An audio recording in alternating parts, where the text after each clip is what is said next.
Hello?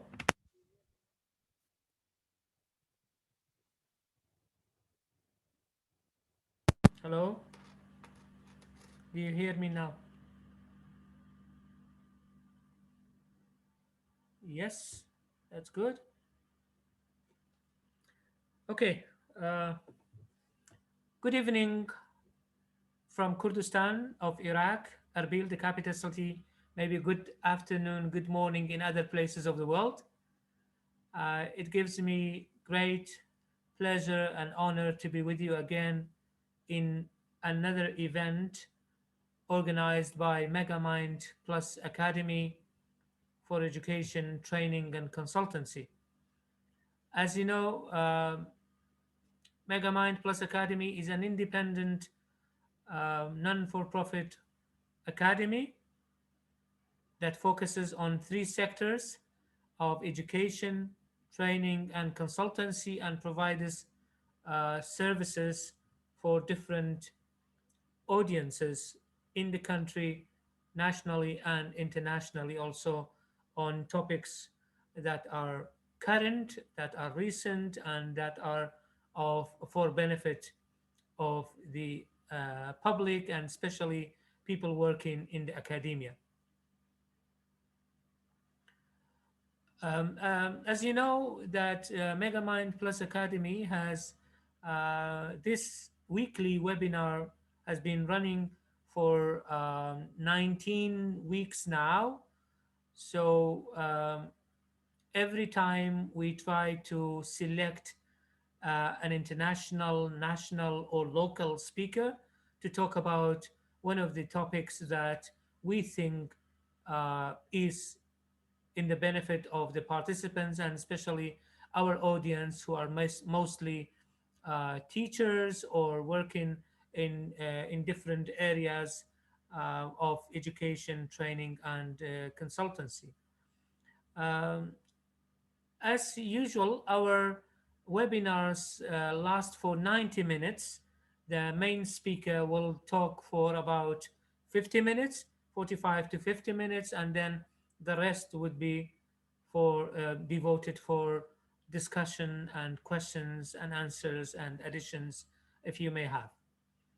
Uh, I will let our colleague Dr. Momin Zalmi to introduce Associate Professor Dr. Shankar as a surprise for him because I think Dr. Momin was an ex-student, a former student of Professor Shankar, and I thought it would be good to let him introduce the speaker and the topic of today also, and because this invitation also came under Dr. Mu'min's recommendation. So we kindly um, ask you if you have some topic in mind or somebody in mind, whether international speakers, national speakers, or even local speakers, please let us know through our website or through our groups and MegaMind Plus community and pages on social media, and we will try to contact them according to the plan that we have. Dr. Memin, I don't want to take much of your time and of Professor Shankar's time. So if you hear me now, you can start, Dr. Mu'min.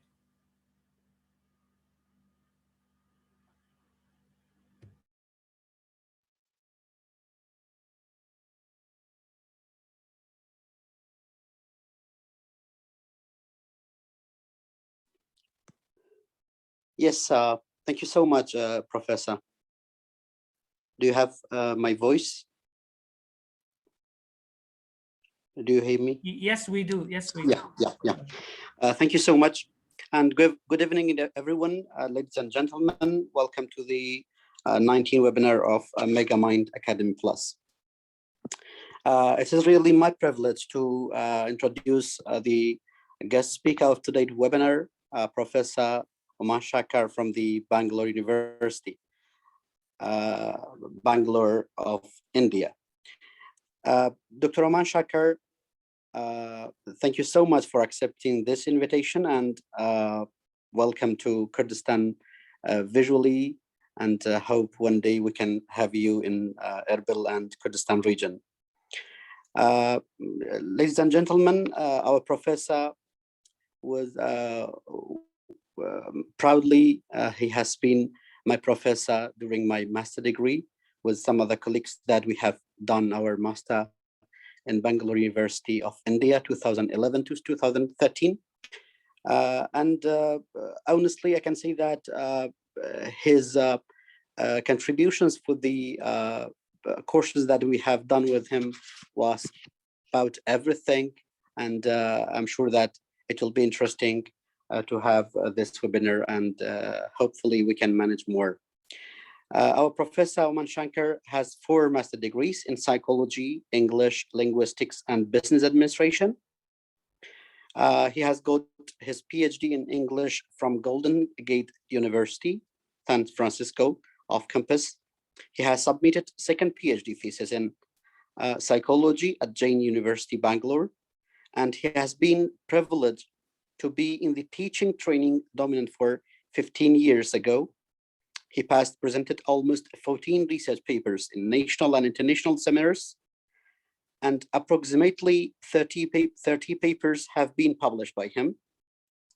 Right now, he is professor at the Manipal University in Bangalore, India. Bangalore, India is in Karnataka state of India, and I'm just saying that you have to visit Bangalore even if once in your life. Today's webinar is about teaching dynamics, Gen Z classroom. MegaMind Plus Academy for Education, Training, and Consultancy organized a webinar entitled Teaching Learning Dynamics for Gen Z Classroom for our international guest speaker, Dr. Umashankar, an associate professor at Manipal Academic Higher Education, Manipal University, Bangalore Campus-India. The webinar will cover the following key topics: behavioral traits of Gen Z expectations from teacher, pedagogy, andragogy, and pedagogy, Bloom taxonomy and andragogy, diversified learning styles, strategies of effective Gen Z classroom engagement. Thank you so much once more, Professor, for accepting our invitation, and welcome to Kurdistan. Thank you so much again, Professor Himdad, for letting us introducing this webinar, and I hope that all of the participants and attendants will get more fruitful time with this webinar. For sure. Thank you very much, Dr. Mohammed, for this nice introduction. And I just want to remind you that we are streaming live on Facebook also, if you have friends who could not register with us, but it will stay there. And after the webinar, we are also recording all the session. We will be sharing the link with you later on so that you will also share with your colleagues who might be interested in the topic. Professor Umashankar, the floor is yours, sir. And from 45 to 50 minutes is your time, and we can negotiate the time if you want, but that's usually what we give, and we leave the rest for questions and answers. You are co-host. You can share your screen. We can see you very beautifully with your library behind. Thank you, sir. Thank you, Dr. Himdad. And I hope I'm audible. Yes. Yeah, thank you. So I hope this is a thing I think we often we keep reciting on our day-to-day basis. Am I audible? Am I visible in our day-to-day sessions? So because of the grace that we have been blessed with COVID-19. All right. So once again, I also thank Dr. Mohammed for his gracious and beautiful introduction of mine. And before we go ahead, I just want to ask one more thing to the ladies and gentlemen who are here. Do you want the session to be more conventional kind, wherein I just go on with my presentation, or you also expect me to add some, a light sense of humor in between. The choice is left to you. Actually, at this time that we are going through, we all are in need of good humor Yeah, and to have some fun with right, learning also, right. Thank you. with this stress around the Thank you. world. Thank you, Dr. Mohammed. Sorry, Dr. Nihimdad. All right, ladies and gentlemen, so now let's move on. Today, for the talk, we are going to just have some discussion about teaching, learning dynamics at Gen Z classroom. And just below that, I've also given a small quote here. That is, every classroom session is beautiful with a promising learning experience. And as you all know that the way, of course, when we were studying in our traditional classrooms, we did have very less expectations. Not only expectations, I would say, I don't think that, it was an expectation. So something that was, enforced on us. And of course, we are quite good enough, to accept it.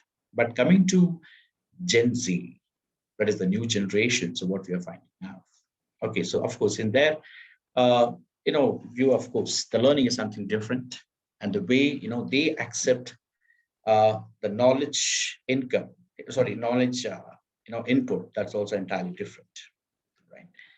So moving on, so these are the main objectives of our webinar today. First, we'll try to deliberate on the readiness of faculty to meet the classroom of new generation.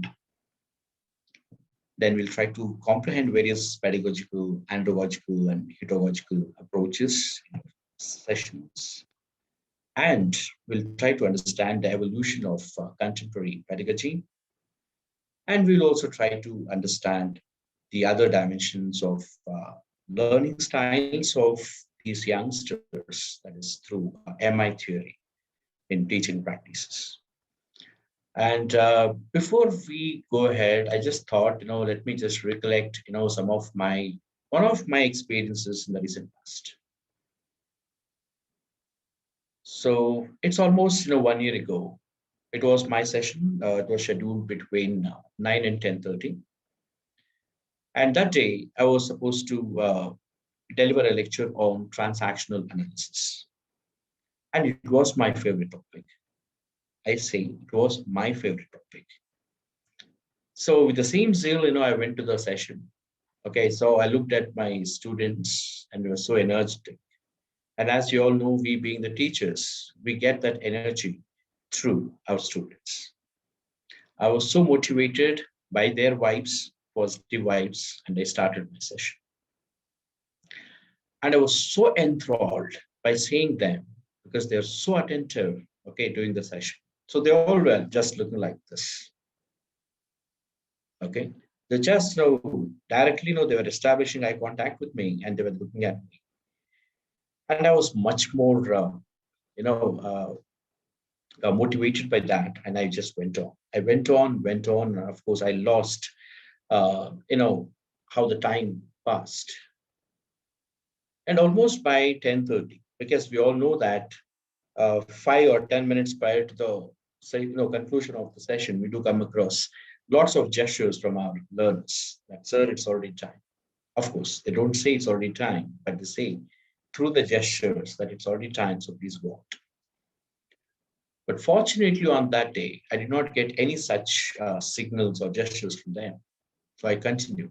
And it was almost, 5 or 10 minutes ahead, but we still, I did not get any gestures from them.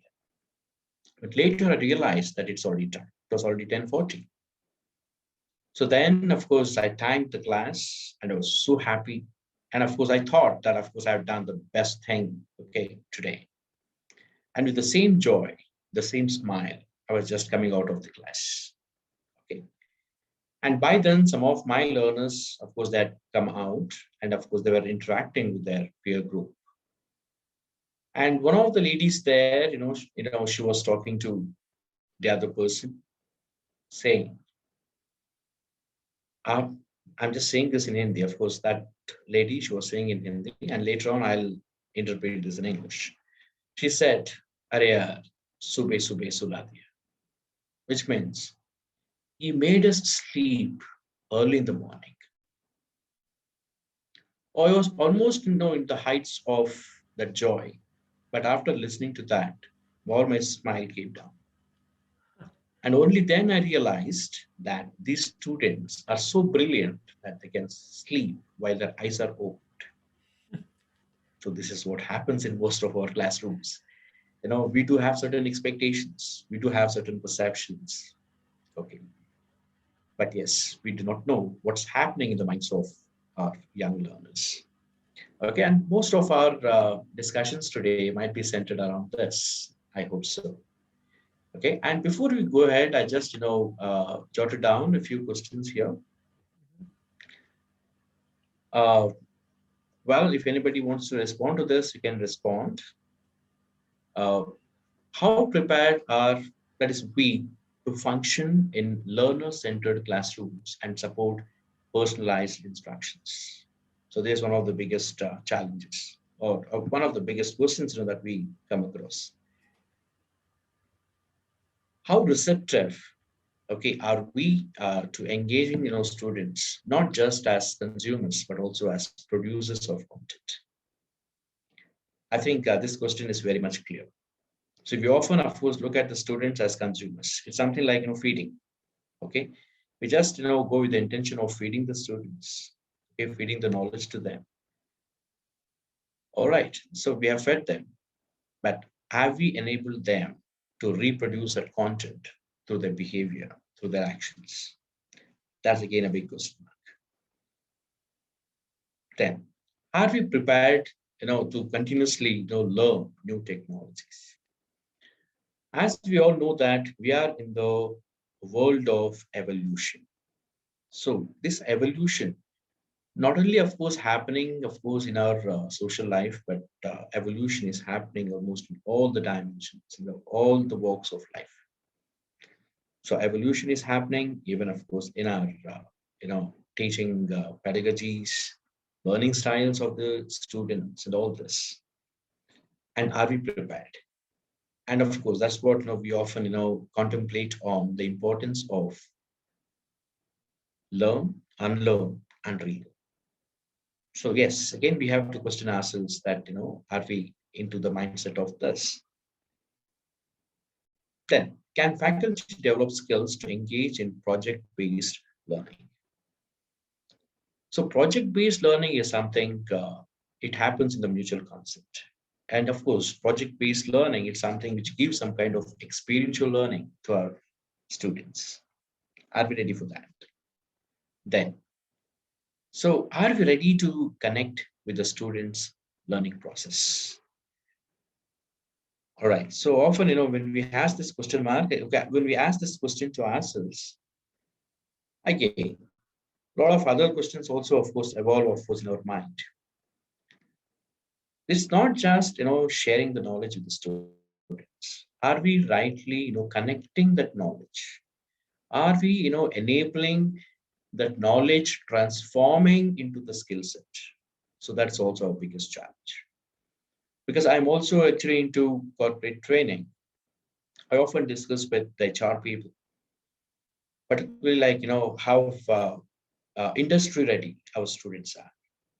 So there, to be frank, so I didn't get any kind of encouraging response from them. So what they asked us, yeah, in your universities, you say that the student is 90% A plus. But when they come here, if we look at their performance, your grades do not match with their skill set. So here, again, a question mark to the faculty that, yeah, whether the transformation of skills is happening or not in this regard. So then, are we ready to collaborate the learning initiatives? See, when you talk about collaborating, I would say that, as already told you, that learning is again so mutual concept. So many of us, what we do is when you go to the classroom, so we just go as a giver, and absolutely not as the team. So this is where we go wrong. So according to me, classroom is a kind of it's a place where collaborative learning happens. And this is what, of course, we do come across, in the next slides, that this is what even our Gen Z students do expect from us. Then, are we ready to innovate? Well, so innovate in what terms? Particularly in terms of teaching methodologies, the strategies that we have. So gone are those days where the faculty used to go with a textbook or with any reference book and give a lecture, a long lecture, and the students very cleanly, very keenly, of course, listen to the lecture and make notes. So gone are those days. Because, as per my knowledge, coming to giving a lecture or kind of, delivering the knowledge to the students, I can say that Google can do a better job than the faculty. Hope you all agree with me, right? Okay. Now, now let's come to the very important dimension of our discussion, Gen Z. So what are these Gen Z people? So Gen Z people are also called Zoomers. Okay, I think you all know what exactly the Zoomers mean. Okay, so they are highly, hyperactive. They are highly sensible, okay, to the surroundings. And these are the people who preceded millennials. And of course, in our classrooms, we do come across both millennials and as well as Gen Z people. And the next, of course, it will be preceded by one more generation called Alpha. Fortunately, we have not come across this, Alpha generation in our higher education classrooms. All right. So now coming on to now what we do is that first we will just try to understand. So what are the personal traits? Okay. What are the personality types? What are the preferences, general preferences of this Gen Z? And then we'll go for the learning strategies, right? Okay.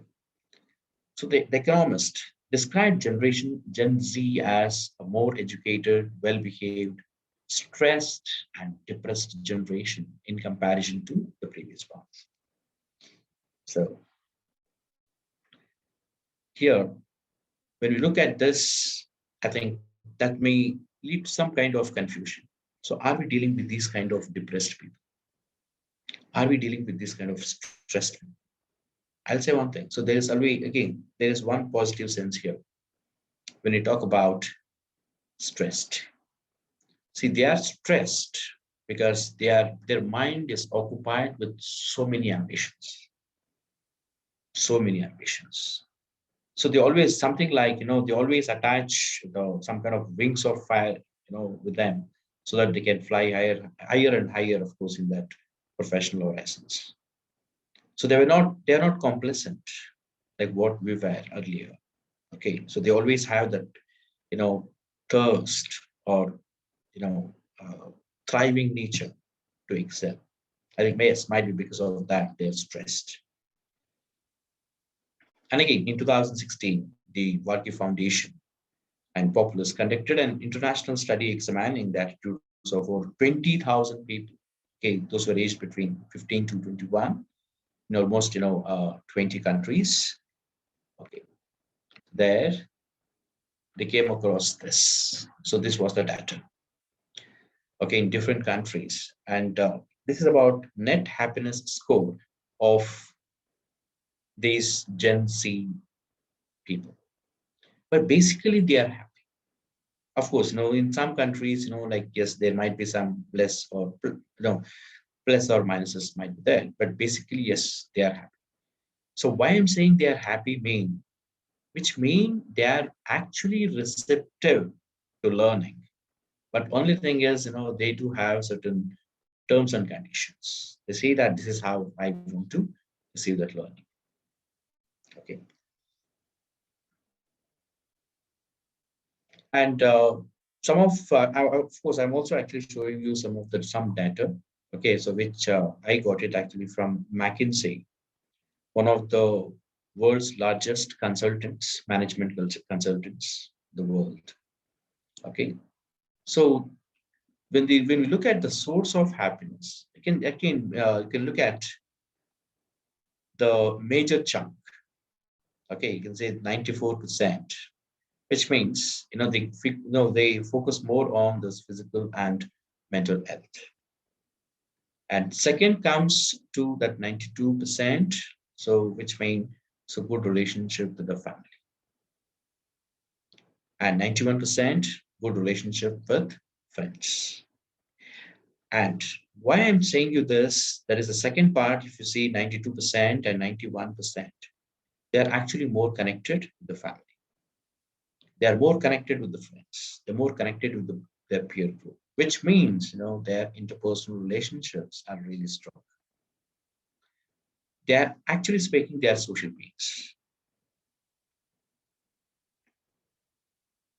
Yeah. Coming to factors of stress, what makes them more stressed? First, 51% is money. Money, you must be wondering, so why the money should be the source of stress for them? Because if you look at this generation, these people are more professional oriented. Why they are more professional oriented mean because they have lots of ambitions, not only personal ambitions, but they have lots of desires. All right, so I'll say desires in a positive sense, because a person who has more desires, only that person will strive, will work hard to achieve those things. Okay. Whereas when you see 46%, of course, it's quite scary. School. They are very much, scared of the school. I think we have our own meanings to attach for this. So why these students are afraid of school? Okay, that of course probably we will discuss about this in the last. And the sources of influence. First, 89%, so they are parents. Second, friends and the teachers. And of course, I was, just wondering, when I was keenly studying the data given by McKinsey report, and I was so happy after seeing this. But somewhere, we teachers play a major role in influencing them. But how do we influence them? Or how do they expect that influence should come from the teacher? Okay.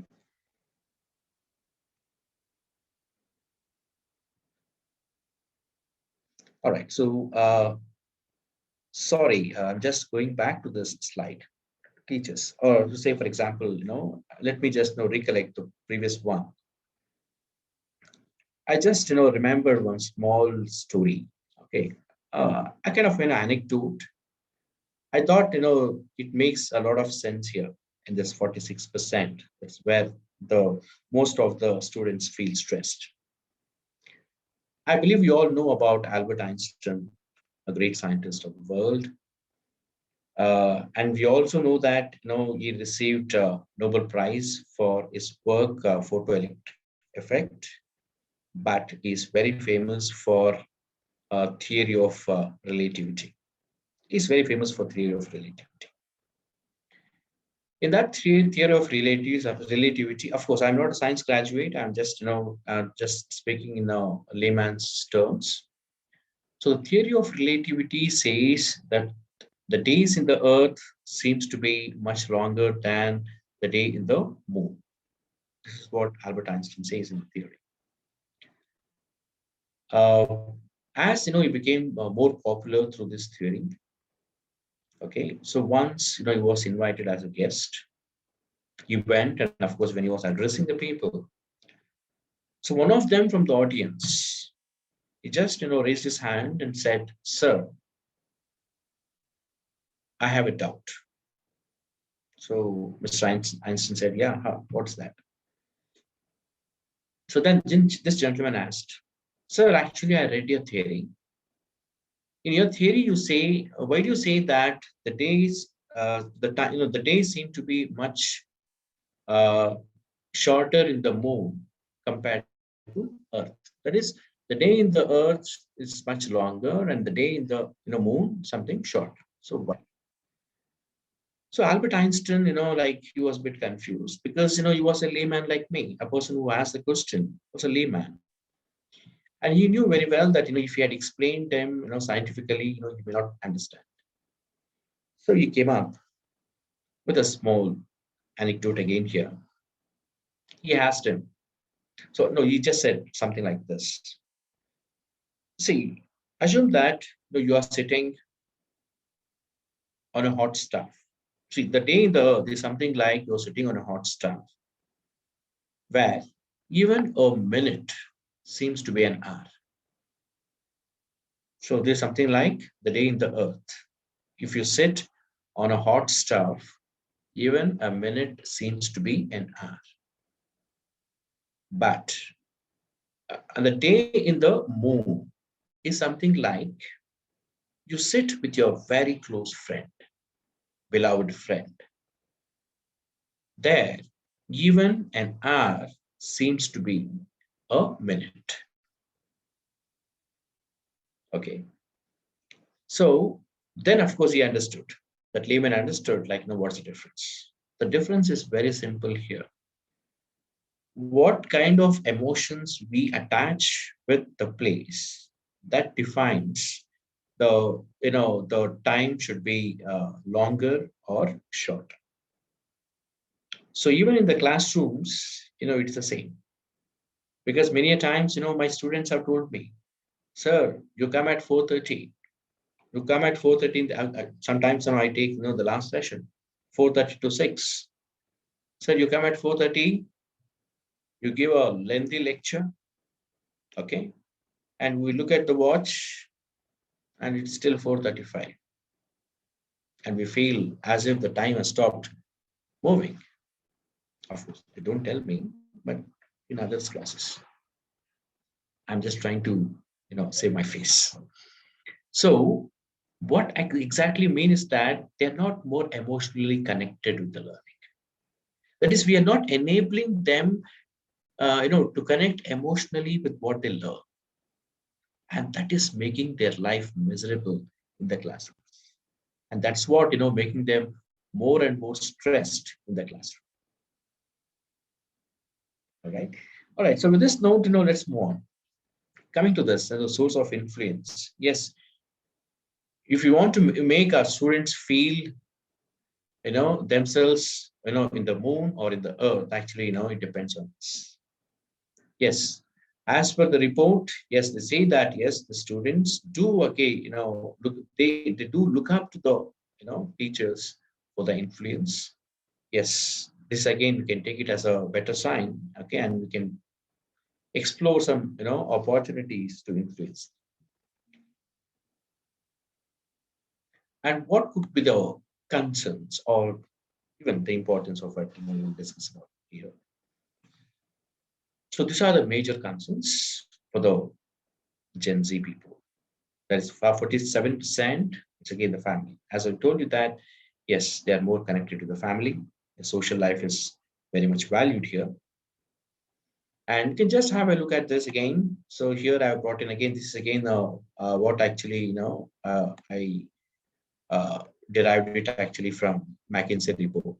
So this talks about all the four generations. And you can see that how the generation differs from one to one and even their behavioral traits. Even if you look at Gen X or even baby boomers, their life was entirely different. And their social and other economic circumstances were different.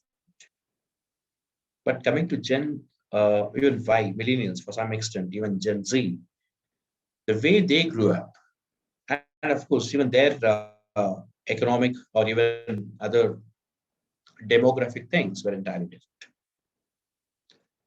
I still remember one of my senior friends, I would say, okay, one of my senior friends. I was actually interacting with him. He's of, I think, yeah, actually he comes in baby boomers. Okay. He belongs to that Gen B. I was just interacting with him, and I just asked him, so what was your pastime? Pastime. So when you were young, when you were hardly at the age of 18, 20, what was your pastime? And after listening to that, I was shocked. He said, Umashankar, our only pastime was once in a month going to a movie, to the theater. Once in a month, going to a restaurant and having their favorite dish. That was their pastime. Because they did not have money. And not only that, even they did not have so many eat outs that we have now. So, absolutely, they did not have any such kind of Domino's or restaurants as we have now. They did not have social media.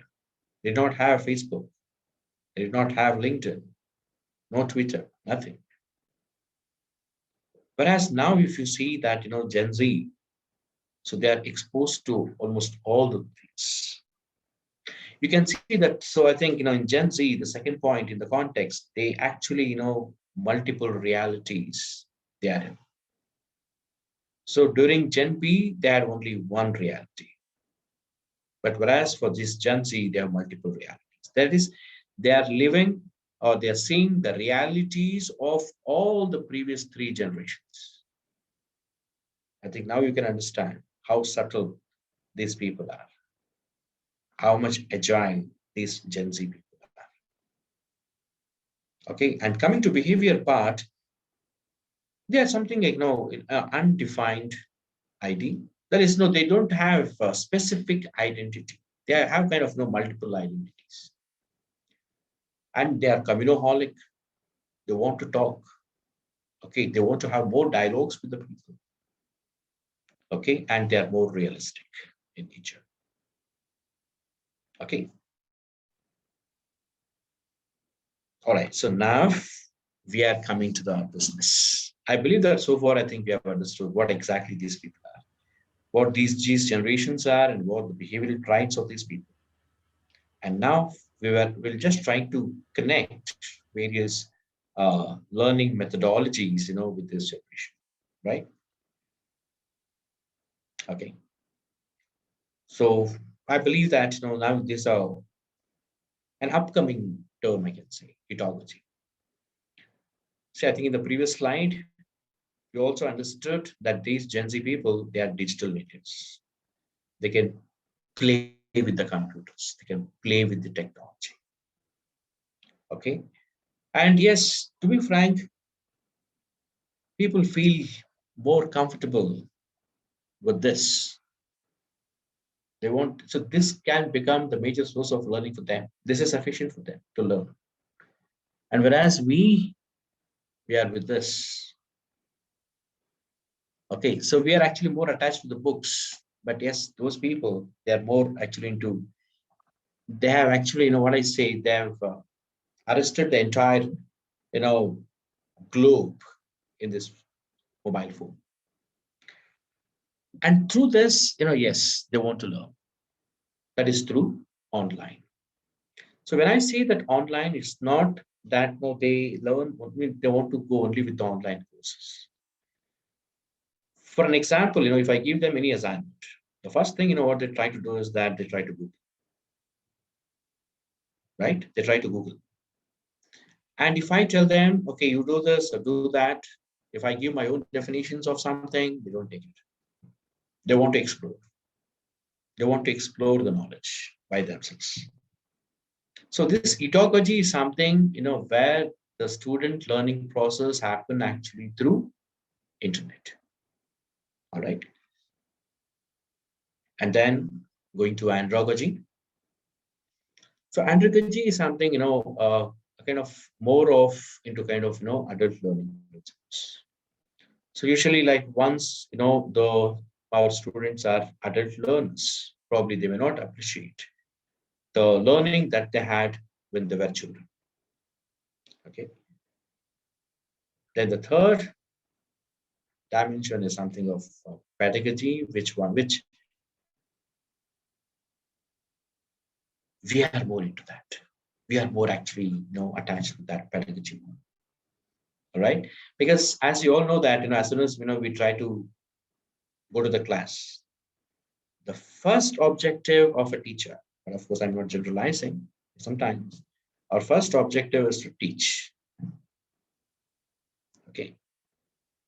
Syllabus completion. You have to complete all the syllabus, ensure that, the students are ready for the exam, do the revision, all these things. These are our objectives. But fortunately or unfortunately, the students have different objective. Okay, and let us try to learn how do we reconcile, okay, between the teacher and the student. So these are the fundamentals of pedagogy, teacher-centric,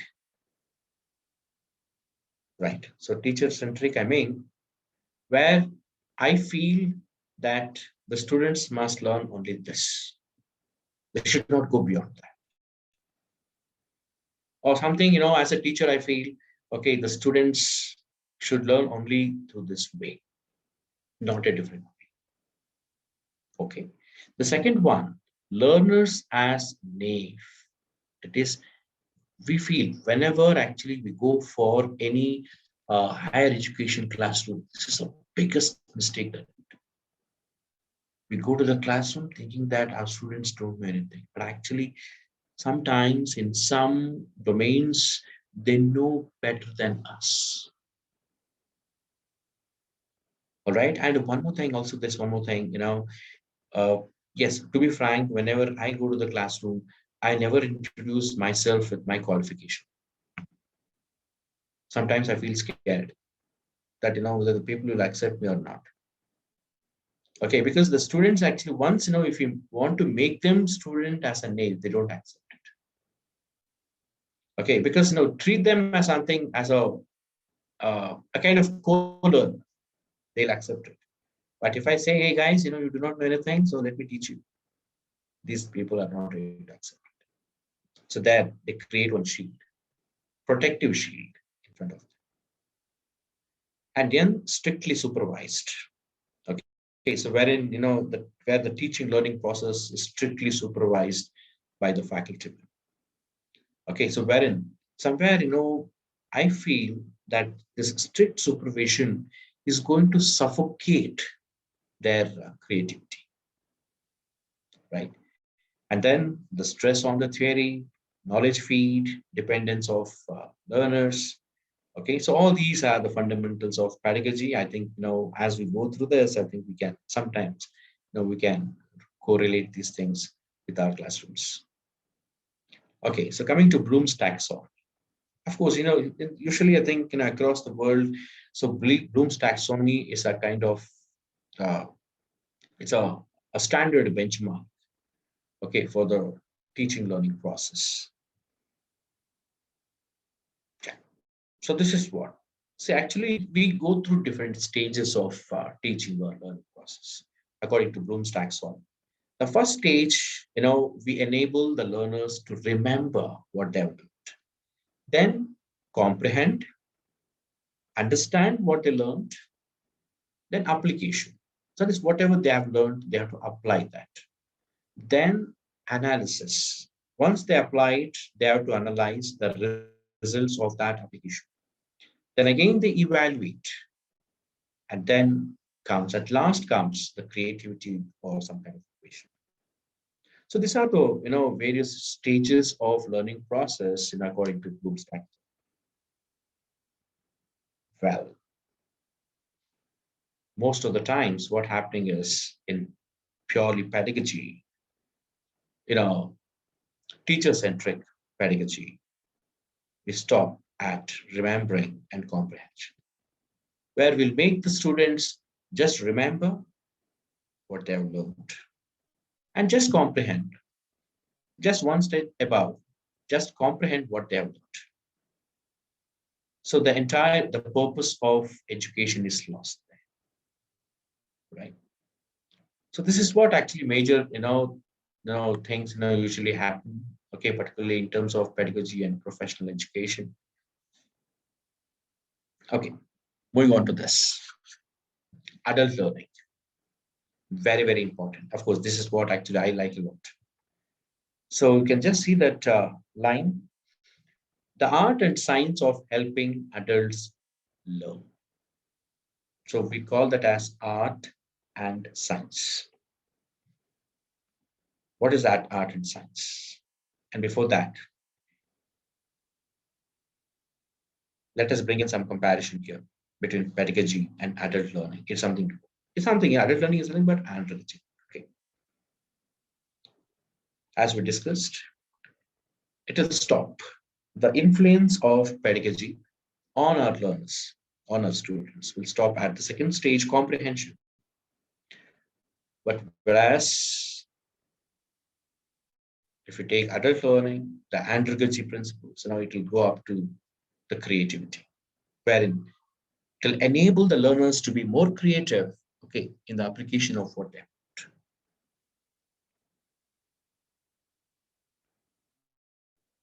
So these are the fundamental principles of andragogy. One is motivation, orientation to learning, readiness to learn, the learner's experience, the learner's self-concept, the need to know. All right. Coming to this, the need to know. All right. So I just want to, okay, just you can just keep this, or you can somewhere you can note it, can actually have some discussion on this at last. Many a times we know why the students must learn this. Whether the students have asked us, so why we should learn this. So this is where actually the major challenge comes. Because the students keep learning and they never know and why they want to learn that. So this is again, first thing, that we have to make the students understand that this is why you have to learn. So we actually in the management thing, we call this as what is in it for me? What is in it for me? Okay, if you learn this, this is what you're going to get. To be frank, this Gen Z people, they are quite adamant in this. I still remember once, I had done some research, okay, in indigenous psychology, okay, and I was just giving a presentation to the students just for 10-15 minutes as a time filler. One of the students asked me, okay, sir, you are showing all this, so what is in it for me? How is this going to add value to my professional life? Then I had to be like this. Oh, these students are really brave, right? And then this is very important, ladies and gentlemen, the learner's self-concept. So of course, we have done a lot of research, particularly in terms of this, that, all the people, like, if you take Gen Z people particularly, okay, so they have a different self-concept. Okay, so here, all the people want to feel that they are significant, competent, and likable. So usually, like in the classroom, I think we might have seen some students, they're very, very silent. They're so silent, something like our Gautam Buddha. And it's not that they do not know anything. It's not that they do not have any content to express. But they all have some fears. I'm just first talking about fears. Okay, what they feel that, yes, if I say something this, I may be ignored, or I may be humiliated for what I say, because whatever I say, if it doesn't make sense, okay, the entire class might laugh at me. The teacher actually again may develop some negative impression on me, okay, or I may be completely rejected from this class. So they have these fears. And as the faculty, as the teachers, can we create that kind of uh, safe atmosphere, safe learning atmosphere for the students, wherein you give an assurance to the students that whatever you speak, whether it is right or wrong, you'll be accepted. So can we give this kind of assurance to them? Okay, one. If you go to the other dimension of it, the people these students, they want to feel that, usually they feel that, they are significant in the classroom. Okay. They feel that they are competent. It's quite natural. Universally, all of them, they have these feelings that they are significant, they're competent, and they're likable, particularly, when they are, in a group. And as a teacher, we should ensure that these three things are not threatened in the process of teaching learning. Right? The next one, the learner's experience. Wow, it's very, very, of course, although this is something very subjective in nature, that is, particularly evaluating the learner's experience, subjective, but still, it can be quantified through some observation. This is what I do, observe, of course, in the classroom. You give a lecture, sorry, not a lecture, I will not use the term lecture. So you engage the class for 1 hour, 1.5 hours. Okay. And when you're coming out of the session, how many students come after you seeking some clarifications or to add on some more information to that? That actually defines like what kind of learning experience, like these students had. So this is what personally, I felt during my classes. Readiness to learn, whether the students are ready to learn. Because again, this is what I often keep telling, but my colleagues, not colleagues, of course, people from other profession, they often contradict with me. I tell them that if there is any challenging profession, it is the teacher's profession. I hope you all agree with me. I'll tell you why. Because when I go to the classroom, I see 60 students, 60 students with 60 diversified emotional states, 60 diversified learning styles.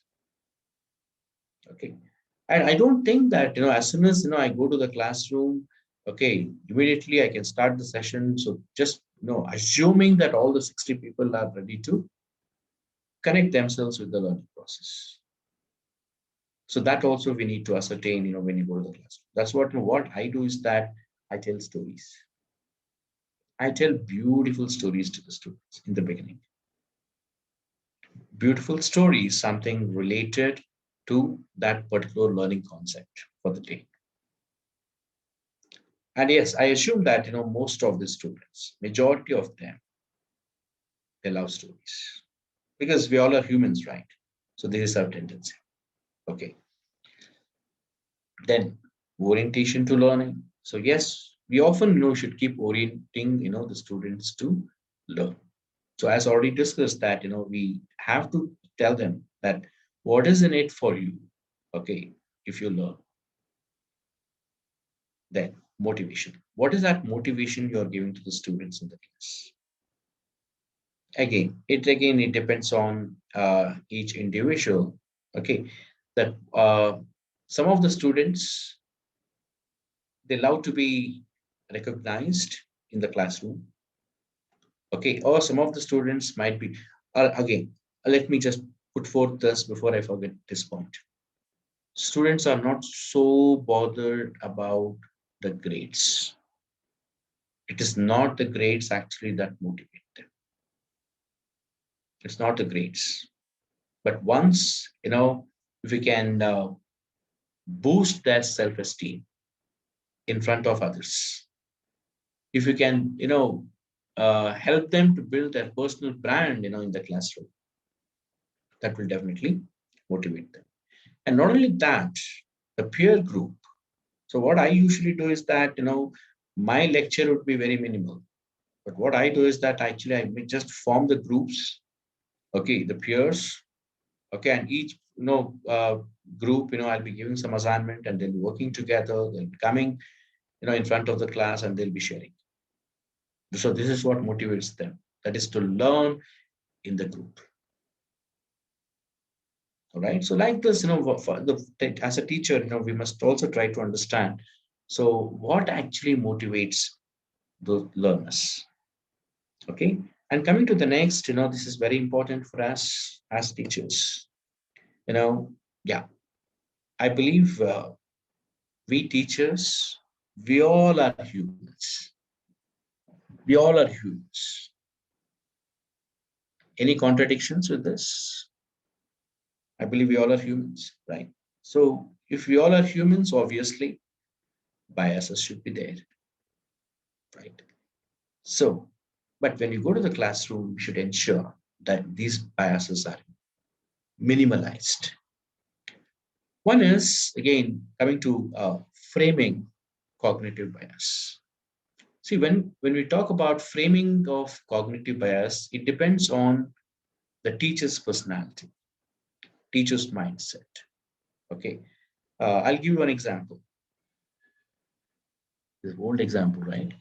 So if I show you a bottle, often I think it's almost, some people might say it is 20% empty and 80% full.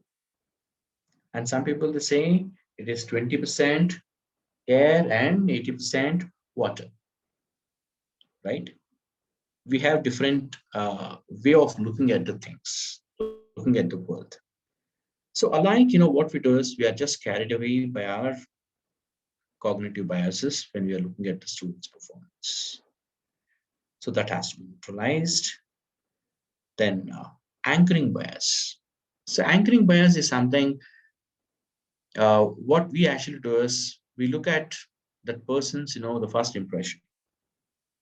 We all have this kind of thing, if once a student does something wrong, misbehaves in the class, then it is frozen. Is freezed as a kind of, mischievous student, notorious student. And from there on, we start evaluating that student based on the same impression, of course, that we had in the beginning. Then confirmation bias. Usually confirmation bias comes through our past experiences. We all have this kind of mind, mental frame that last benchers are mischievous, right? Why men? So this is what we have been listening to. Okay, since the old days, we have been listening to this.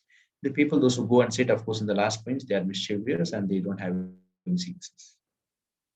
So this kind of confirmation bias, it has to be neutralized.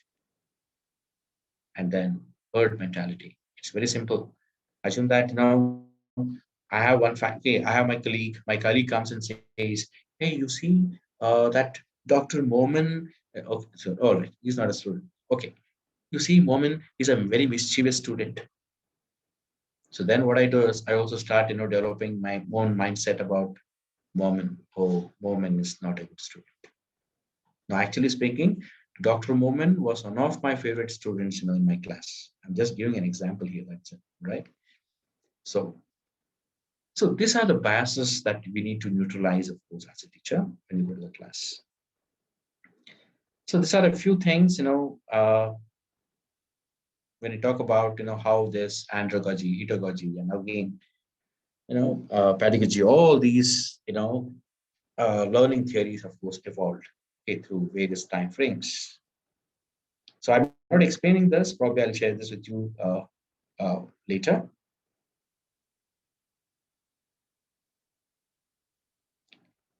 All right. Coming to multiple intelligences. I think here we are.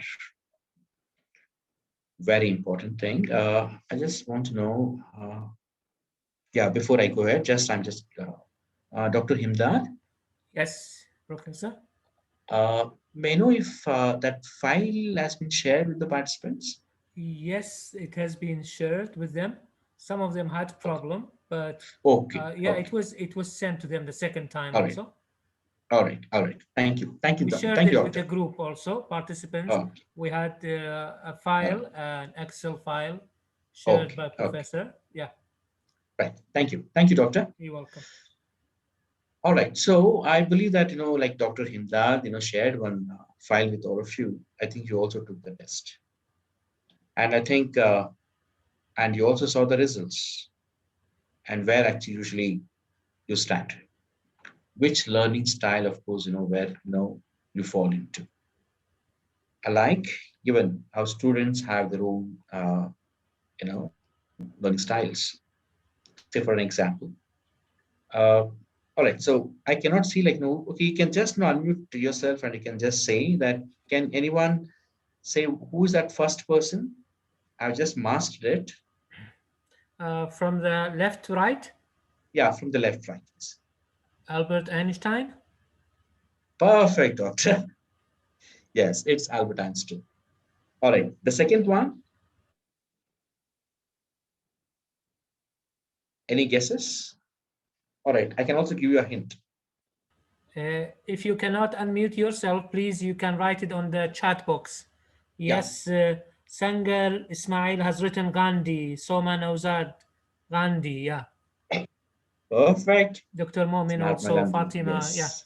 Perfect. Good. Perfect. It's Gandhiji. I'm Great. following the Great. chat box, Dr.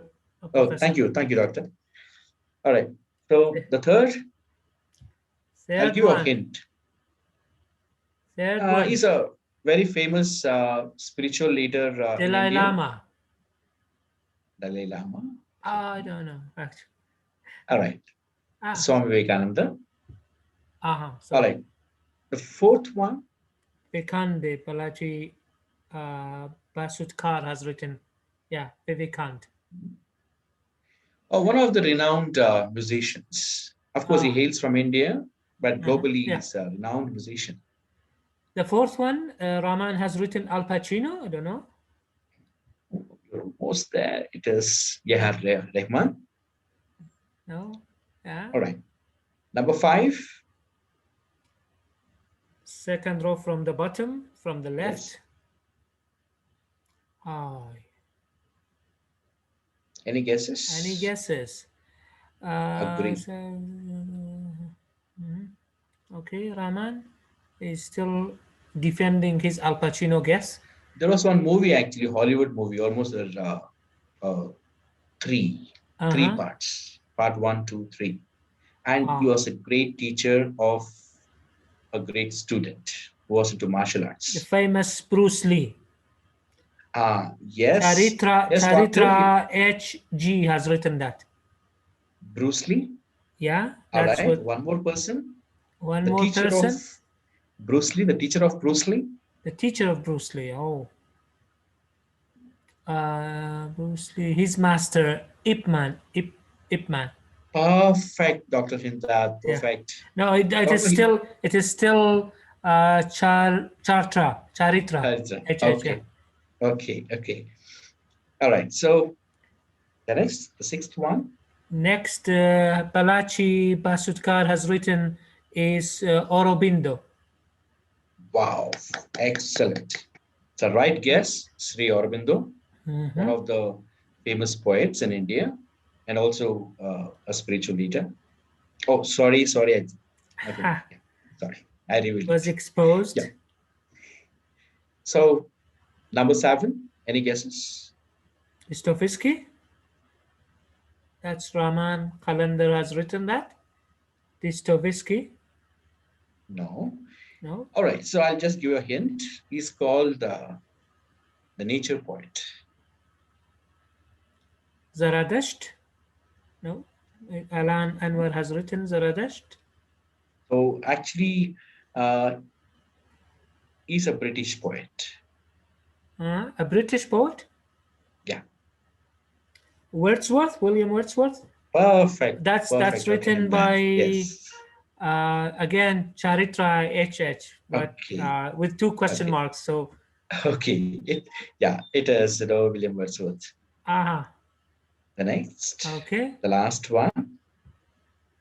The last one, is it Albert Camus or French? I don't know. I think when we were children, I think we're so passionate about those episodes. We're so passionate about it when we were children. I think even now. and he's the creator of that. Osborne. Mu'min says Osborne. No? Cartoon creator. I don't know. Albert Walt Camus. Disney. Walt Disney. Walt Disney. Yeah. All right. So I think now, so thank you so much, all of you for your participation here. I think here we find 8 people. So why do you think I showed these 4 people, sorry, 8 people?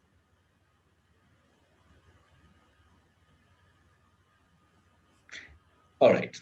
One more simple question. Can we compare all these 8 people with each other? Can we compare? Can I compare, Albert Einstein's intelligence with uh, William Wordsworth? No, definitely no. You're talking about individual differences, sir. Correct, Dr. Himda.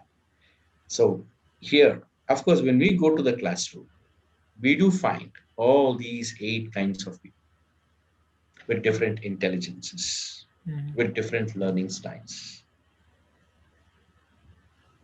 And yes, as we talk about it, so sorry, I'm just going back here, sorry. Okay. So when you go for that kind of learning styles, yes, the students do have different intelligences. They have different learning styles. Somebody actually they want to learn through music, and somebody like they want to you know do a group discussion and learn. And some people like they want to learn through some data. Mathematical intelligence would be very high for them. Or some people they want to visualize. I told you that something like a storytelling. Okay. And some people, like body smart. So body smart is something like they want to move around the classroom and they want to learn. So we call it as kinesthetic intelligence. So can we integrate all these kind of, particularly like when we go for a classroom? So whether can we have that kind of integrated teaching methodology actually in the classroom? So that is what actually our biggest challenge is.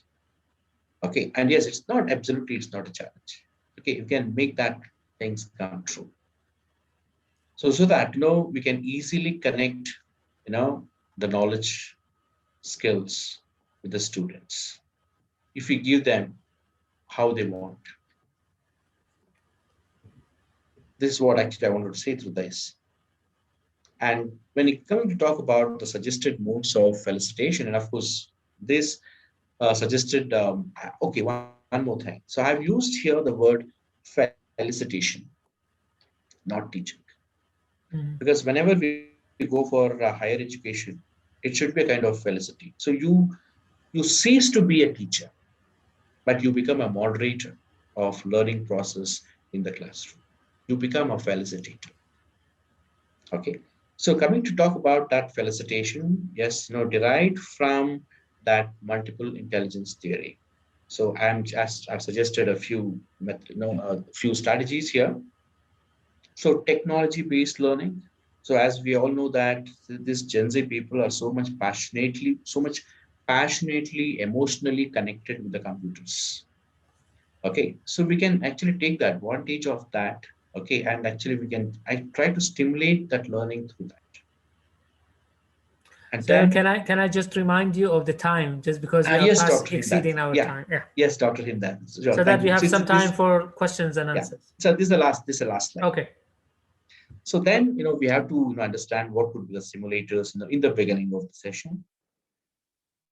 Then coaching and mentoring. So as a faculty or as a mentor, okay, so we try to be more a kind of mentor and coach, okay, to our students.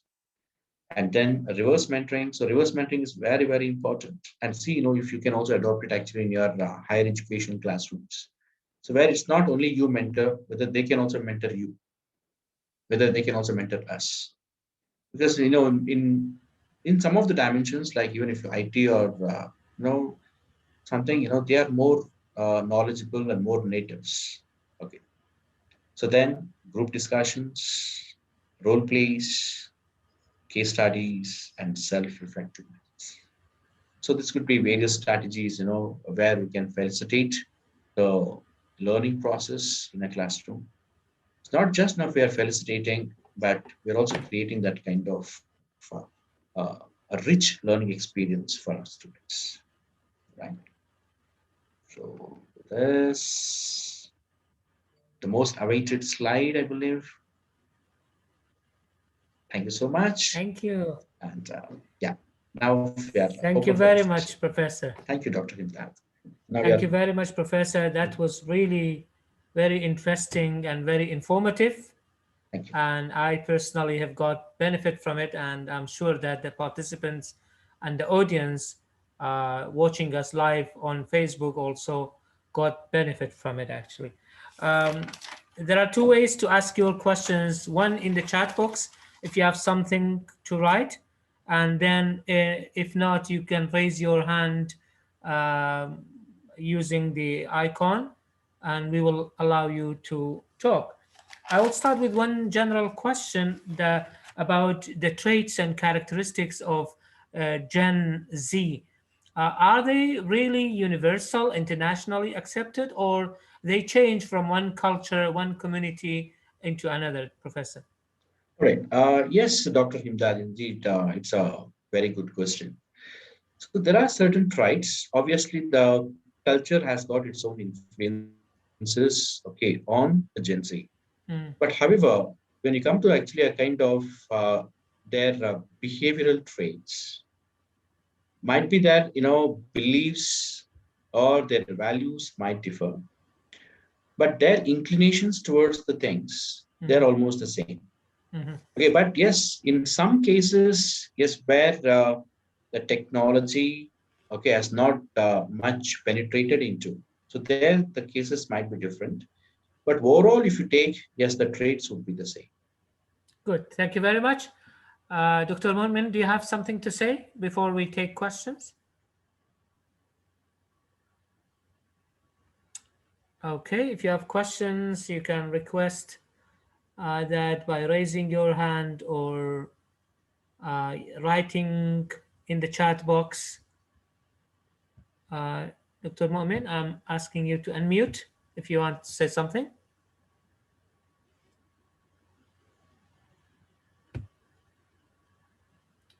Okay.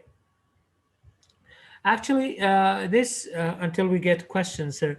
Um it is very interesting that around the world and across the world and cross culturally, this new generation is spending more and more time with screen and with smart devices, and so their kind of mindset has also changed.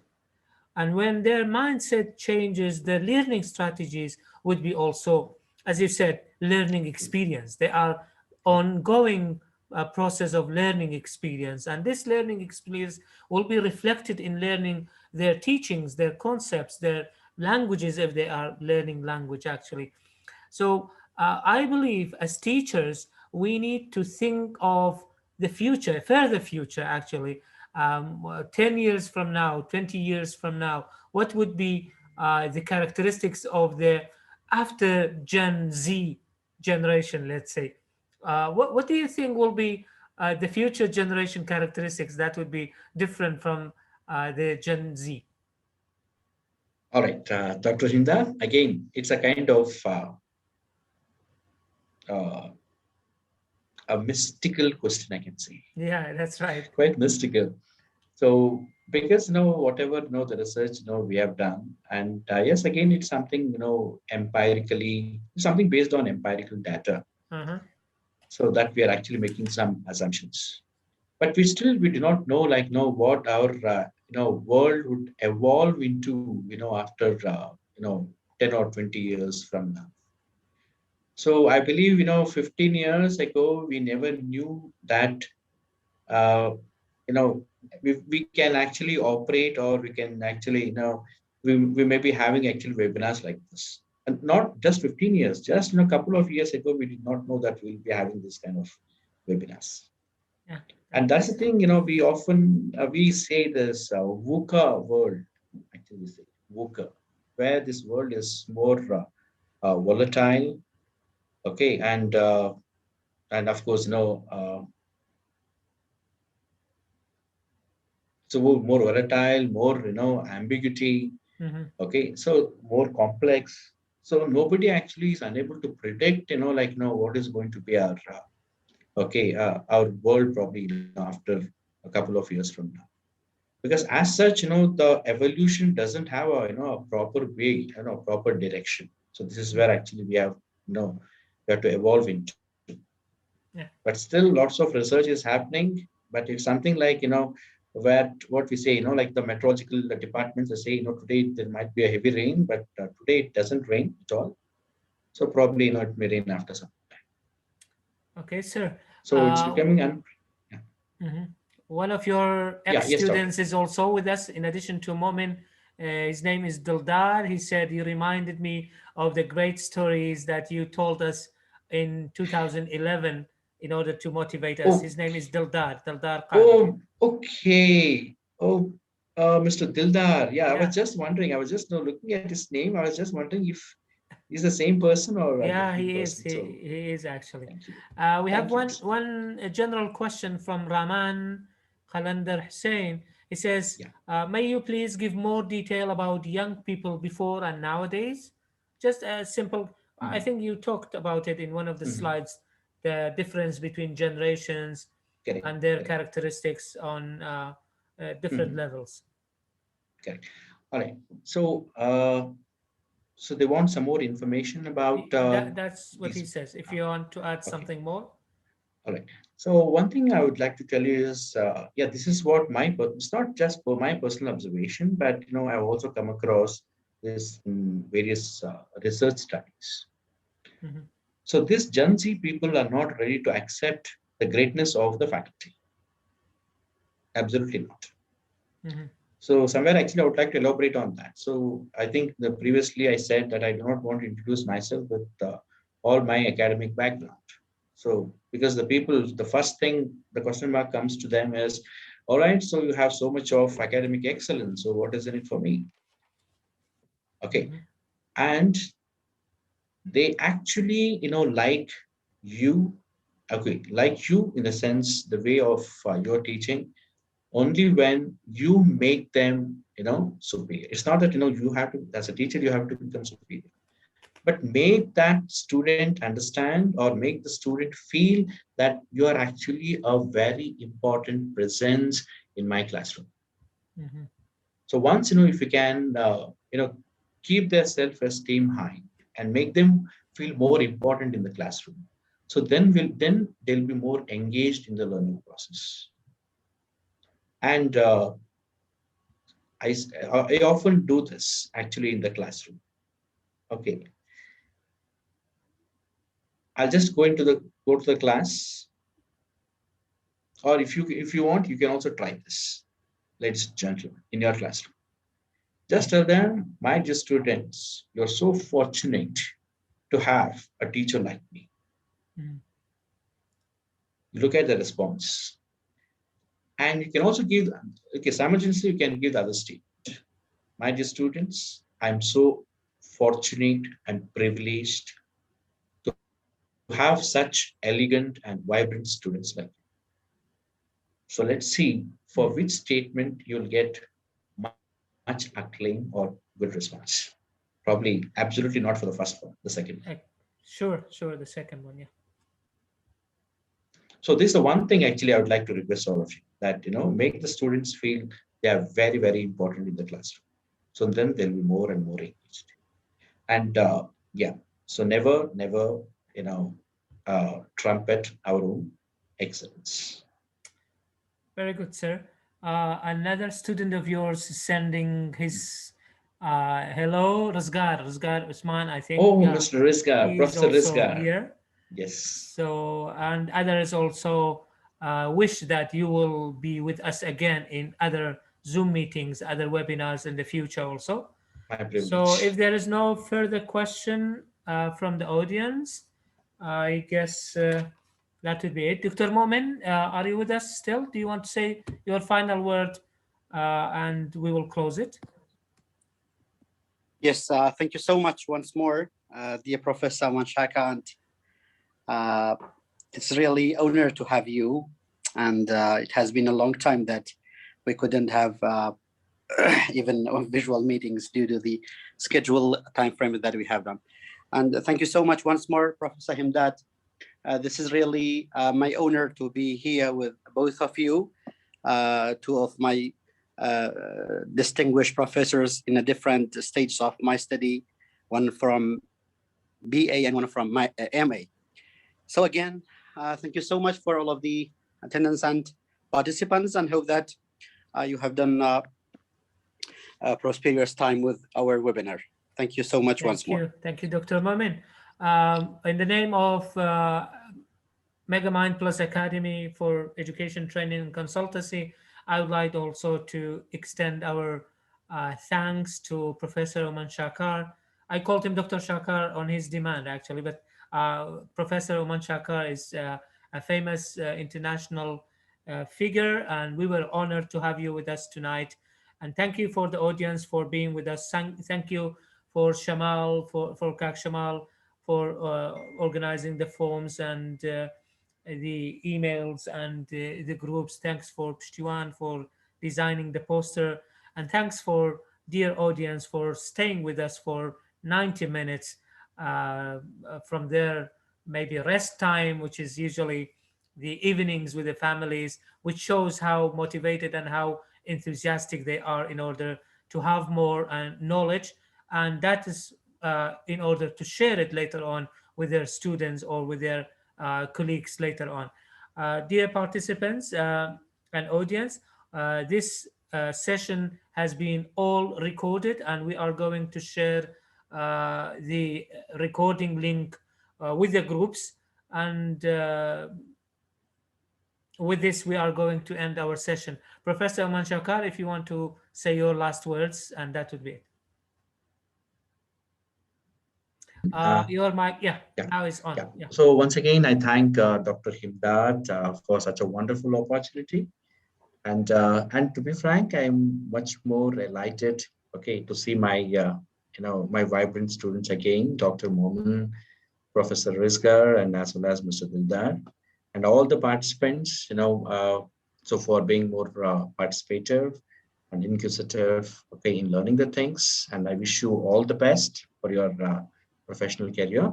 And yes, you can reach out to me at any point of time if you have any doubts. And once again, so thank you very much, Dr. Himdat, for such a wonderful opportunity. Thank you very much again. Thanks for audience from different parts of the world, and have a good night. Stay safe, and let's be in touch.